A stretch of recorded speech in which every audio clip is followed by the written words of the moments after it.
എല്ലാവർക്കും നമസ്കാരം. ഇന്ന് നവംബർ 14 ശിശുദിനം. ഇന്ത്യയുടെ പ്രഥമ പ്രധാനമന്ത്രിയായിരുന്ന പണ്ഡിറ്റ് ജവഹർലാൽ നെഹ്റുവിൻ്റെ ജന്മദിനം. എഴുത്തുകാരനും പ്രഭാഷകനും രാഷ്ട്രീയ ചിന്തകനുമായിരുന്ന അദ്ദേഹം കുട്ടികളുമായി ഇടപഴകാൻ സമയം കണ്ടെത്തിയിരുന്നു. അതുകൊണ്ട് തന്നെ കുട്ടികൾ അദ്ദേഹത്തെ സ്നേഹത്തോടെ ചാച്ചാജി എന്ന് വിളിച്ചു. ഇന്നത്തെ കുട്ടികളാണ് നാളത്തെ ഇന്ത്യ എന്ന് അദ്ദേഹം വിശ്വസിച്ചിരുന്നു.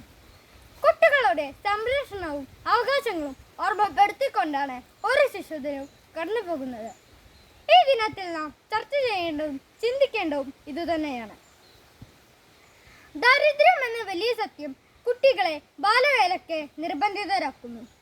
ഇത് കുട്ടികളുടെ മാനസികവും ശാരീരികവുമായ വളർച്ചയ്ക്ക് വെല്ലുവിളിയാണ്. ഇന്ത്യൻ ഭരണഘടനയിൽ 24 വകുപ്പ് പ്രകാരം ഏതെങ്കിലും ഫാക്ടറിയിൽ, ഖനിയിൽ, അപകടകരമായ മറ്റേതെങ്കിലും മേഖലയിൽ 14 വയസ്സിന് താഴെയുള്ള കുട്ടികളെ കൊണ്ട് പണിയെടുപ്പിക്കുന്നത് നിരോധിച്ചിരിക്കുന്നു. എന്നിരുന്നാലും ഇക്കാലത്ത് ചൂഷണങ്ങളും അതിക്രമങ്ങളും വളരെ കൂടുതലാണ്.